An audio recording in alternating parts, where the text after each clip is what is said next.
guys, welcome back to another episode of Salon Talks with Sony. I am your host, Sony. We're gonna go ahead and jump right into it today. Our topic is friendship breakups. Child, friendship breakups. I can't even get it out. Friendship breakups. Have you ever had one? I've had a few. Would you even call it a breakup though? I don't know. I feel like a lot of times people just grow apart, and I mean, yeah, technically that is a breakup, and it's been on my heart for a little while actually. They feel worse. To me, friendship breakups feel worse than actual breakups, because a lot of times with our friends, we share everything. And when I say everything, at least I know I did, because I turned my friends into siblings in my head. I don't give you the option not to be a sister or a brother or whoever you are to me. So whenever that does occur, you go through the grieving process. Nobody throws you no friendship breakup party. You mourn by yourself. I can say from experience, I don't know about you guys, maybe y'all will chime in down below if you've ever had a friendship breakup. From experience, they do hurt just a little bit worse. Like I said, you share everything, you share special moments, you share sometimes certain things that you don't even share with your partner. And when that splits up, the dagger to the heart. I'm overly sometimes emotional, and I am empathetic, and I feel everything, and all of the things, right? So for me, if I even consider you a friend, that alone is already so very serious. Like I said, I turn you into a sibling at this point. I give you the same love, the same respect that I would my brother or sisters or my mom or whomever. I give you the same respect. You are now part of my family. So when things don't work out, ooh baby, sister girl, she takes it to the heart. I don't even know how you can avoid them other than to actually be intentional. And it sounds so deep, but actually be intentional with your friendships from the beginning. If you see that it's not a mesh, if you see that it isn't working out, or you're trying to force the friendship, let it go. Let it go from the beginning, to where it's not a breakup later on down the line.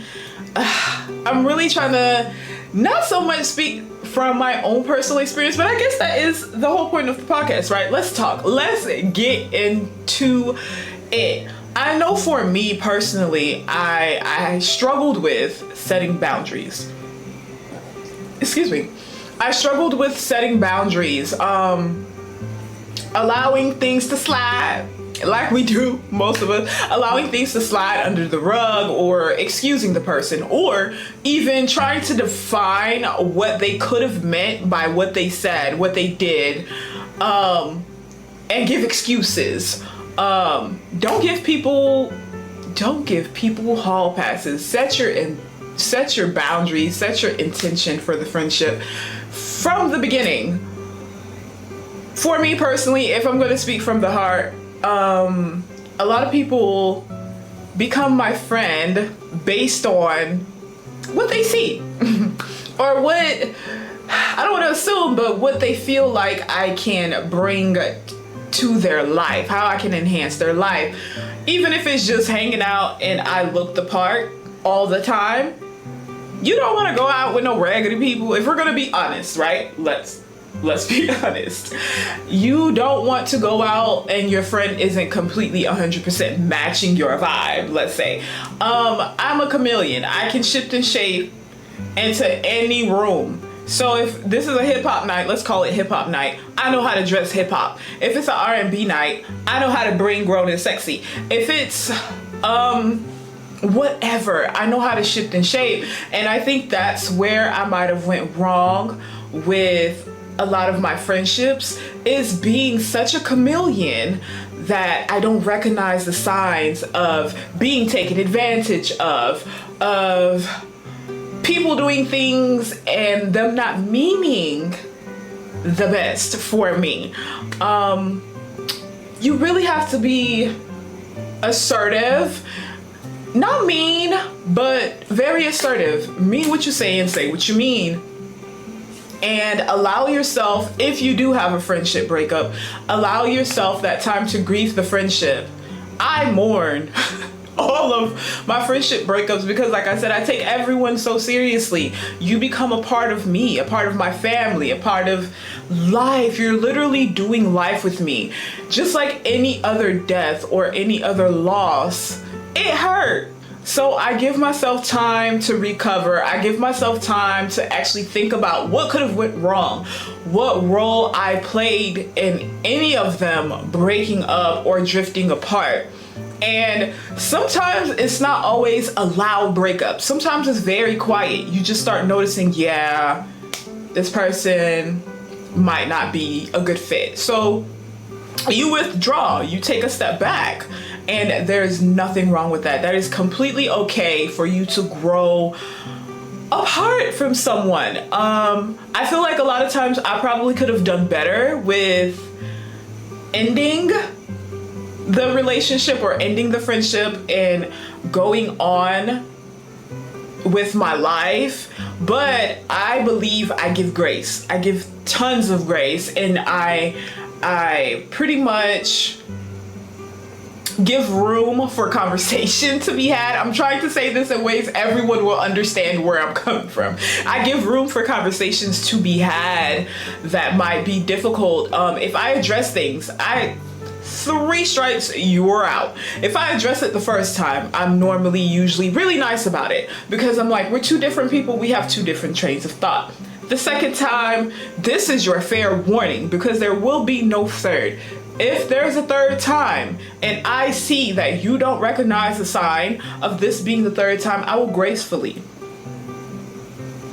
bow out. I will sashay away because I don't like feeling like I'm being taken advantage of, because I know my heart and I know my heart posture and I know that I mean well. And whenever I don't produce, if that's even the word to say, if I don't produce, or if I don't show up in the light, should I say, if I don't show up in the light that I would find acceptable or that I feel like God would allow me to show up in, then I check myself and I do apologize for not showing up how I should.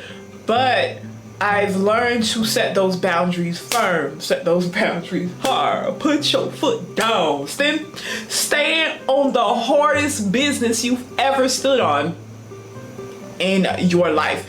That's the only way I feel like those breakups can be avoided. But if there ever comes a time where you do have to have an uncomfortable conversation, please, ladies and gentlemen and friends and things, have those conversations. But sometimes it is better left unsaid. So it's really just you to use your discernment on whether you should go left or go right. There isn't any right way to do friendship. It's trial and error, folks, and it's trial and error for everyone. No one knows really how to be the perfect friend to someone. It's all trial and error. You learn your friends just like you would your partner. To be honest though, I'm probably not the best person to chime in on this, but it was on my heart, and I feel like it is a topic that isn't talked about because we're so wrapped up around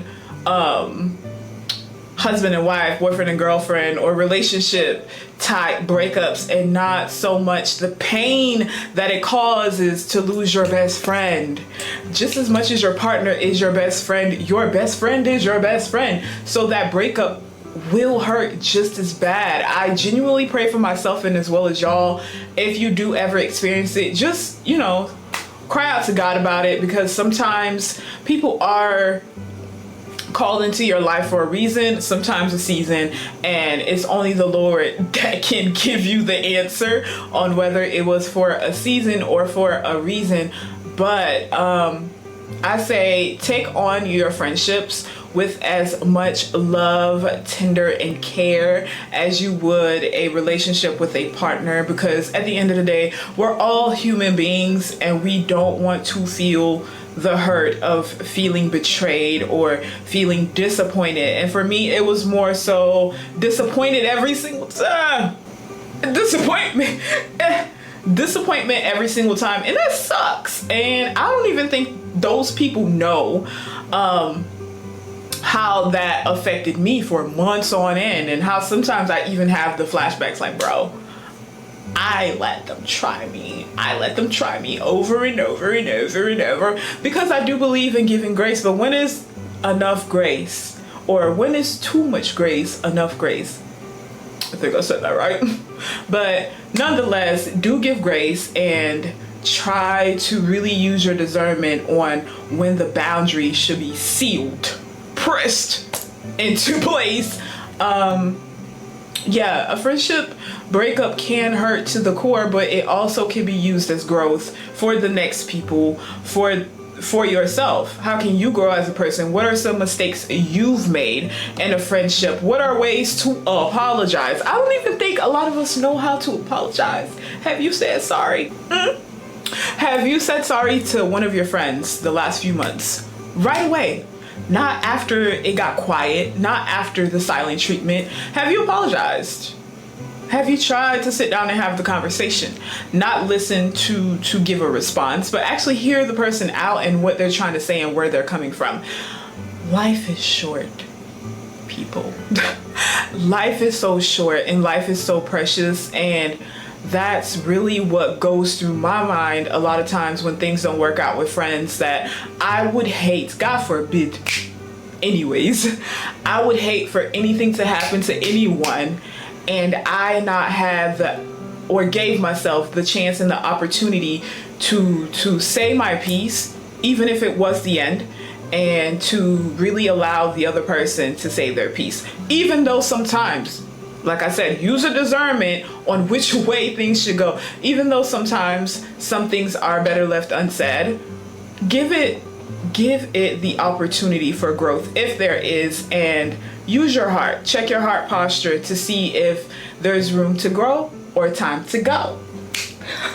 No, all jokes aside, when in doubt, pray and seek the Lord and keep your village close to you. Love on the people that are loving on you, and hope you guys enjoyed this episode of Salon Talks with Sony. I am your host, Sony. See you next time.